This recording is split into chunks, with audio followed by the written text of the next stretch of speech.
from the book Salem's Lot by Stephen King. She wanted him, but you all got stuck with me. Sorry. Do you know The Haunting of Hill House by Shirley Jackson? Yes, he quoted softly.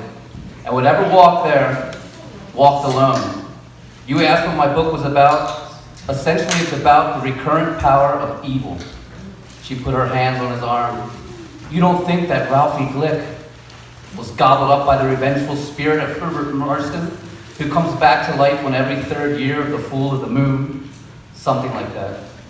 You're asking the wrong person if you want to be reassured.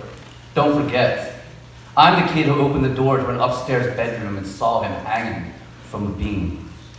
That's not an answer. You ask me what I think, I'll tell you. I think it's relatively easy for people to accept something like telepathy or precognition or teleplasm because their willingness to believe doesn't cost them anything. It doesn't keep them awake at night. But the idea that the evil that men do lives after them is much more unsettling. He looked up at the Marston house and spoke slowly. I think that house might be Hubert Marston's monument to evil, a kind of psychic sounding board, a supernatural beacon, if you like. Sitting there all these years, maybe holding the essence of Hubert's evil in its old, moldering bones, and now it's occupied again. So then I got this. This is some really classic Stephen King from Salem's Lot that a lot of people talk about. Famous. Going up the stairs was the hardest thing Matt Burke had ever done in his life. That was all. That was it. Nothing else ever came close, except perhaps one thing. As a boy of 8, he had been in a Cub Scout pack. The den mother's house was a mile up the road, and going was fine. Yes, excellent, because you walked in the late afternoon daylight. But coming home, twilight had begun to fall, freeing the shadows to yawn across the road in long, twisty patterns.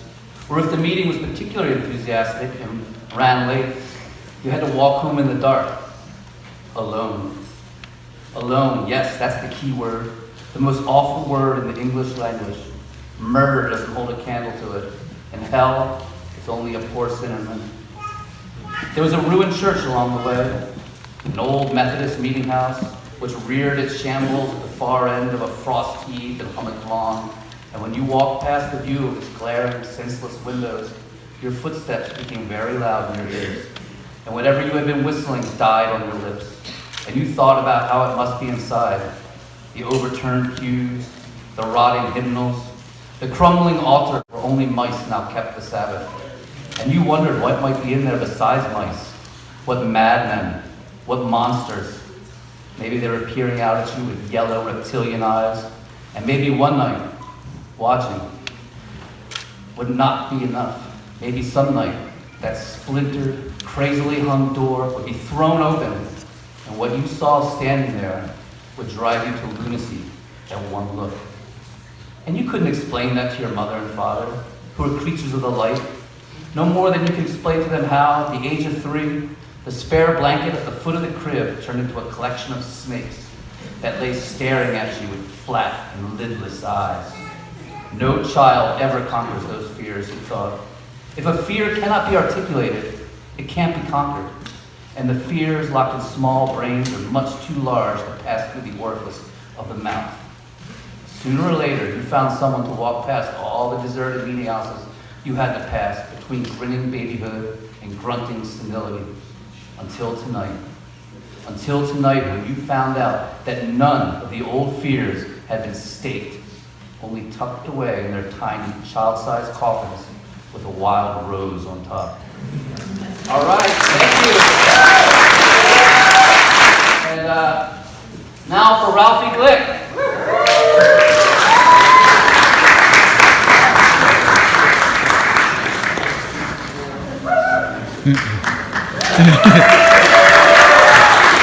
Hi everyone.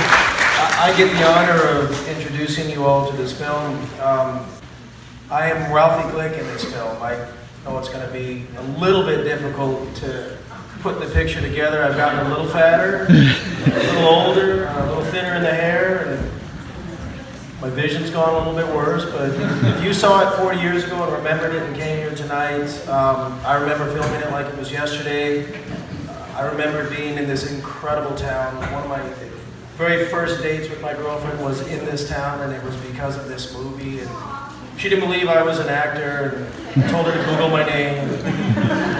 That line actually worked. Celebrated 5 years last Monday. And we come here 5 or 6 times a year. I got to meet earlier tonight doing some autographs, some people that were visiting the set when the movie was filmed 40 years ago. And the people were very cool then, and they're just as cool today. This is incredible. My girlfriend told me a couple of years ago there was a Salem's Lot fan website on Facebook. No way. Nobody remembers that movie. And she's like, no, and they're like arguing over some of your scenes. I'm like, really? So I go online, and she's like, they want to know how you can be bent in half and when they carry you in, and Straker carries you in. I was like, really? And she's like, yeah, and one guy says that he could see the prop man sitting below as you came into the window. Like they play it back in slow motion. One of the gentlemen that started a website's here tonight, Ben, if you're here, yell. And I've had the pleasure of talking with him and some incredible fans from all over the world. I'm in a little bit of shock, a little bit of awe, humbled, honored. I just can't believe there are so many fans that are Stephen King fans, that are Tobe Hooper fans, and Barlow and Straker, and to a small extent, even little Ralphie. I'm just very appreciative, very honored. I can't believe you guys are doing this.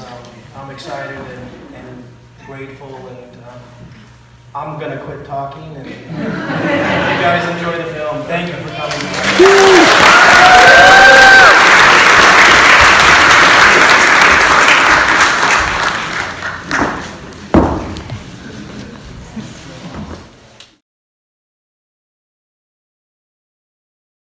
I want to thank everyone for taking this time to drop by the Horror Zone. It really means a lot to me that people are supporting what I do here. If you like this video, please hit the subscribe button down below. I upload videos at least once or twice a week. It would really mean a lot if people would spread the word about this channel. This is a passion of mine. I love the horror genre, and I'm really happy to share my love of it with all of you. So thanks so much again for checking it out, and I'll talk to you guys later. Take it easy. Peace.